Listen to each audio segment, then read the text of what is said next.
you guys doing? Awesome. My name is Ariel.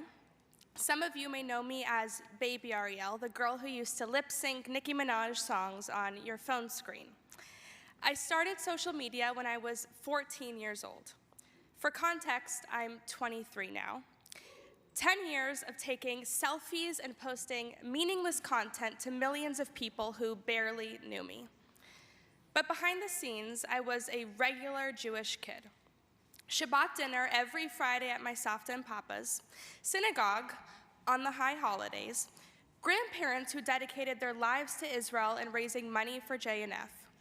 I don't think there was ever a day my Savta didn't tell me she wanted me to meet a nice Jewish boy to marry and I need to move to Israel, and that if she could, she would go back yesterday and live the rest of her life there. My papa would talk about Hanaor Hatzioni, a youth Zionist organization he was president of in Cuba. I lived in a bubble, a family that was insanely proud of their Judaism and Zionism, friends who participated and sang along at my bat mitzvah. No matter how much my Savta tried to warn me about the dangers Israel faced and the rise in anti-Semitism, it never registered. Because my little bubble was seemingly okay. The Jews were fine, Israel was fine, my family in Israel was fine, being a Zionist was fine, anti-Semitism didn't exist, my friends never thought anything different about me because I was Jewish. Everything was fine.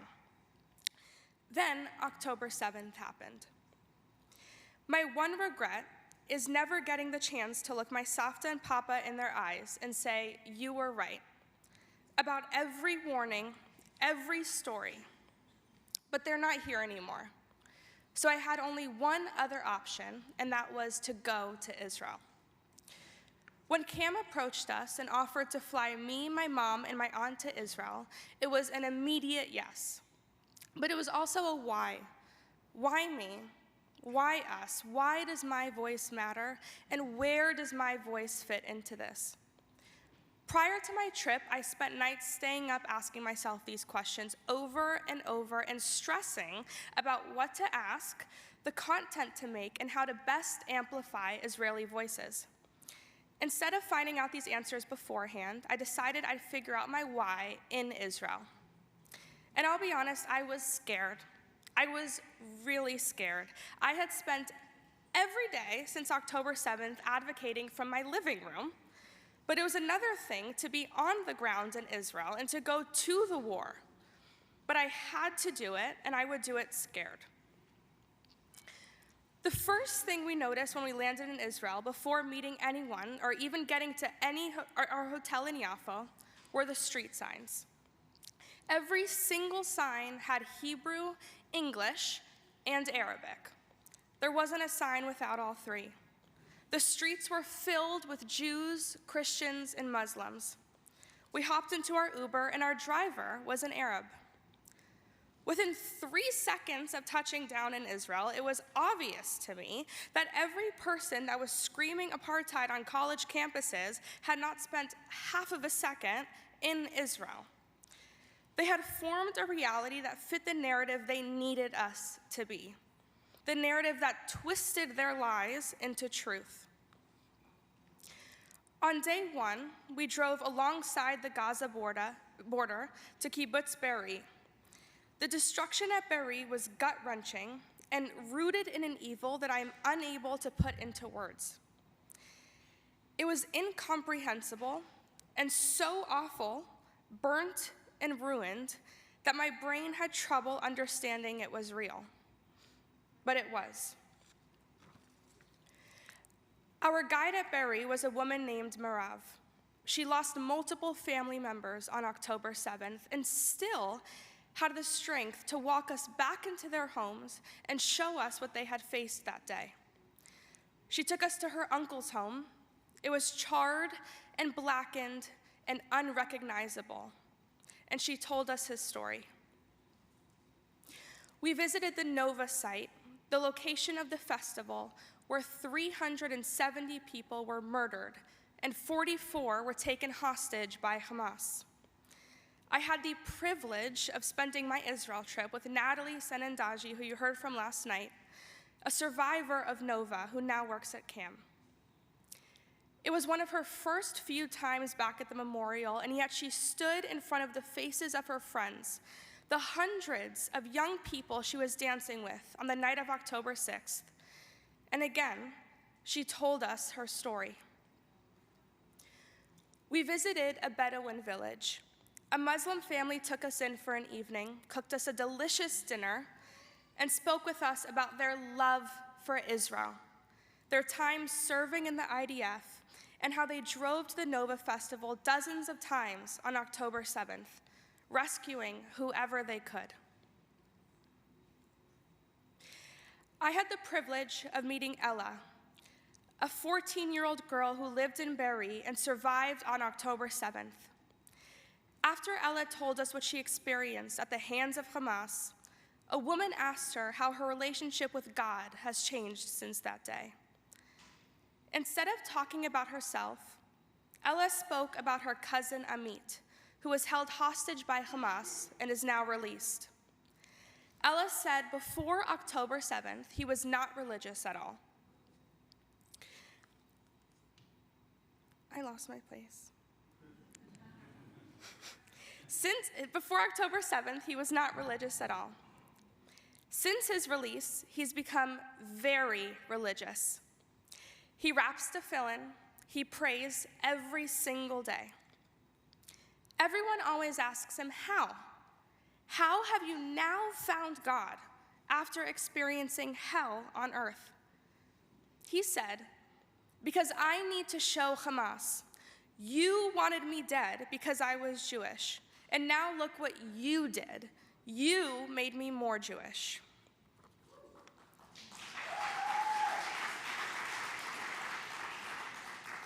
So, why me? Why us? Why does our voice matter in all of this?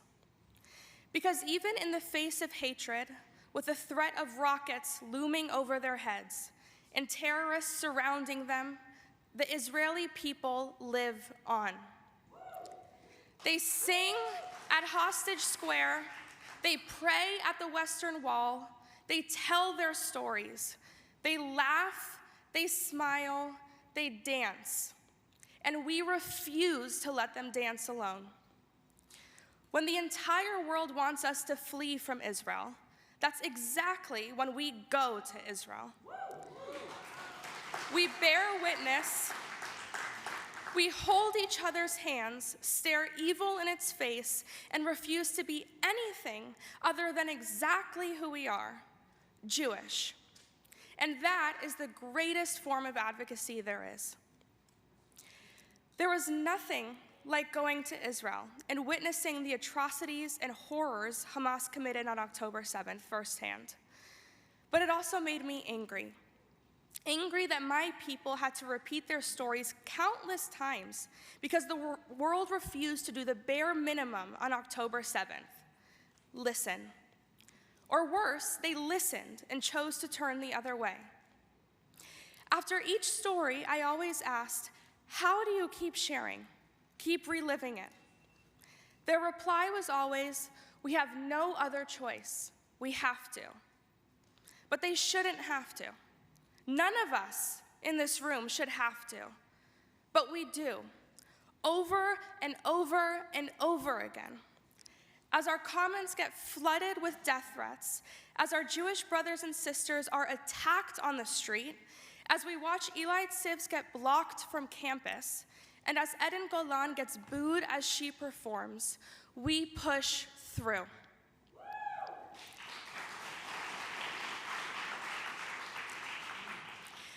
I spent my last few days in Israel with my family, unplugged, observing, looking to gain any last ounce of insight into what message I needed to share on social media. My cousin was a medic in the IDF and was shot in the leg on October 7th, hospitalized for months, and is now relearning how to walk. But where I was distraught, he had hope. My Aunt Judy spoke only to me about her concern for Jews in the diaspora and the rise in anti-Semitism around the globe. She experienced hell in October and had the capacity in her heart to make sure I was doing all right. My Aunt Nava, whose brother was killed in the Yom Kippur War and whose son was shot and killed by a Palestinian sniper while escorting Jewish worshipers to synagogue, wrapped me in the tightest hug and made sure I knew everything was going to be okay. I watched as half of my family shared their love for Netanyahu and half cried at the idea of him continuing his term. Half of my family prayed before each meal. The other half dug right in. Half of my family looks like me. The other half has darker skin. Half of my family spent a Saturday with us. The other half reconnected on Sunday. Half of my family was still in mourning. The other half was on the ground, involved, working to get all of our hostages home. We are everything they don't want us to be. We are diverse, we are vibrant, we don't fit into the box they've wedged us in, and we never will. And that's why I keep going, and that's why my voice matters, because I refuse to have my voice taken from me. So, Savta and Papa, you were right. But this time, I promise to do something about it. Thank you.